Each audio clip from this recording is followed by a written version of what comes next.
Hello friends, welcome to my channel. How are you? My name is Jennifer and I am here to talk about my vertical sleeve gastrectomy journey. I had VSG surgery back in January of 2017. My highest weight ever was 261 pounds. That was, wow, 2 years and 10 months ago. So I am 2 years, 10 months post-op. And I have had quite the journey. And I want to do a quick update because it's been a couple months and I wanted to say hello to everybody. Hi. And kind of want to update you on some medical stuff I've been going through, like I had talked about in my last video. I have some new info about that and I have made some decisions about that. But let me just start with saying that I am currently at 175 pounds. My highest weight ever was 261. My lowest weight ever was 162 pounds. I actually stabilized at 170 pounds for almost 2 years. And it's only been since about June of this year that my weight started to fluctuate after a vacation to Vegas, which was well worth some weight gain and well kind of deserved because I did indulge. And so I did see why I gained that weight. But I was able to go back on my low carb diet and I was able to lose all of that. Well, then all of a sudden my weight started creeping up again and I hadn't done anything different. And so I was a little baffled by it and I was kind of struggling with that. And then I got some lab work. Now, to back up, a lot of you that have been following my channel for a while, and maybe even from the very beginning, I used to talk a lot more about the fact that I have an autoimmune disease called Graves' disease. And that is an overactive thyroid, which caused me to have a thyroidectomy. So they removed my thyroid. So I have to take replacement thyroid therapy, like to cover 100% of my thyroid levels. And so I guess I've been kind of feeling a little off. I had a doctor's appointment that had been set up for last week, but so I had to go get labs, and I had actually last week I had to call in sick 2 days on Monday and Tuesday because I actually thought I was getting the flu because I wasn't feeling very good and I was feeling very heavy and very tired and very achy and really bad. And I really thought I was getting the flu. And then on the third day I seemed to be feeling a little bit better, so I was able to go back to work. But that's really unusual for me to miss 2 days of work, for any reason. But I had gone to get my blood work done for my appointment that was supposed. So I guess I was off two days last week, and then I was supposed to have an appointment this past last Monday, and I actually had to have that canceled because I live in California and we were having mandatory power outages for fire safety. And so my doctor's office couldn't do the appointment. So I'm actually going to have this doctor's appointment tomorrow. So I'll maybe have an update tomorrow too. But I went and got my blood work back, and my thyroid, holy cow, it is dangerously high, which means my thyroid is dangerously low.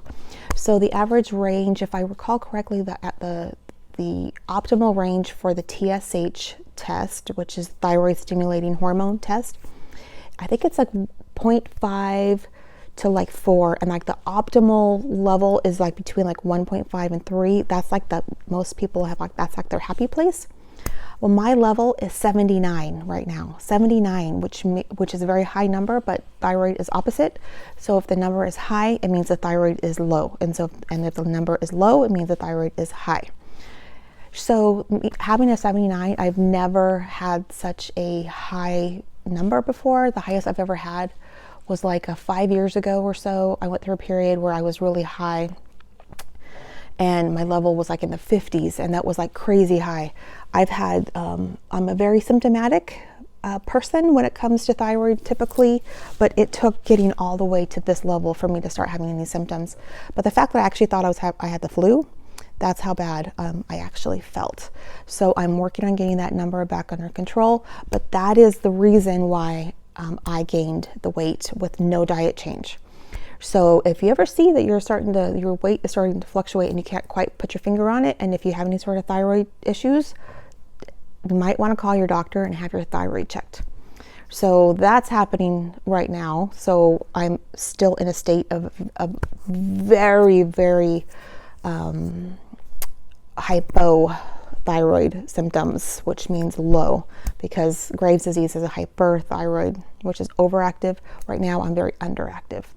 So I'm dealing with that, and so I've had this weight gain again after I'd already lost it all. Now I've gained some of it back, which is really sucky, but I'm working really hard and really sticking to my diet, and I've now incorporated intermittent fasting, and I'm actually trying to do a little bit longer. So 16/8 sort of like the baseline, and I'm trying to push it a little bit even further than that. And I've also cut out meat again, because I need to replace the meat with more vegetables because of my osteoporosis. This is based on the recommendations of my doctor to increase my vegetable intake, and I need to have the space in my stomach to be able to do that. It's very hard to do low carb as a vegetarian though, so I'm not doing keto. I'm just doing like low carb, and just trying to stay under actually 50 grams of carbs per day, because that incorporates the carbs from the vegetables. So that's the second thing I want to talk to you guys about, is the osteoporosis. So my last video I talked about that I was going to be getting a DEXA scan, and the doctor wanted me to go on a daily injectable medication called Forteo, which is a 2-year regimen that you could do one time in your whole life. And it is really intense of a medication, and I have a lot of things that would maybe lead me to want to do that. Like, for instance, some of the side effects are like thyroid cancer and like ovarian cancer, or was it uterine cancer? One of those two. Well, I don't have those parts. I've had my thyroid removed and I've had a total hysterectomy. But one of the side effects potentially with the Forteo is like bone cancer. So I'm gonna, my doctor doesn't know this yet, but I am going to opt to decline Forteo for now. I just turned 45 years old, and I have severe osteoporosis. So, and then let me tell you about my DEXA scan results. So, as you know, a lot of us that are weight loss patients, on our 1-year labs, we are offered a DEXA scan, or prescribed a DEXA scan, which is the scan that tests for bone density. And it's usually done as like just to get kind of a baseline to kind of monitor like your progress, like throughout like the time after, like post-op, like through the years. Well, for me, it ended up actually diagnosing me with osteoporosis. So I've had, so that was over a year ago, and I've not been able to take any medication for that. I've just been doing like my homeopathic versions I take collagen, I take bone specific vitamins. So that has been really all I've been doing, and I've also trying to do some bone strengthening exercise. So it's kind of like a impact exercise, like where you have come down like harder on your bones. That kind of just builds them up. Well, so what they say is when you do a DEXA scan, in order to get really good results, you have to use like the same machine for each DEXA scan, so that you have accurate results so you can compare one to the next. Well, it turns out that my doctor's office had actually got a new DEXA scan. So my last DEXA scan, my spine came out as a Z score of -3, which is very severe. Well, I have the results back from the DEXA scan I just had recently, and it showed a -2.8 for my Z score, which would be an improvement if it had been from the same machine, or the same machine, but we don't know. It's calibrated a little bit differently, so we don't know if it's an actual improvement or if it's just a different machine. So, but -2.8 is still really severe, actually, and it's especially severe for a 45-year-old. So, unfortunately, I wouldn't say that there has been much improvement, but I'm going to take that as a little bit of improvement, and so I'm going to take it. I mean, any improvement is positive to me. So that's kind of where I'm at. But like I said, my doctor doesn't know yet, but I am going to decline the Forteo for now. Now, it might be something I need to do in the future, but for now, I'm going to just keep trying to do the vitamins, the exercise, the collagen, just do everything I can just to try to build up this bone without potentially causing more problem, because I don't want to risk bone cancer. I mean, oh my goodness, that would be horrible.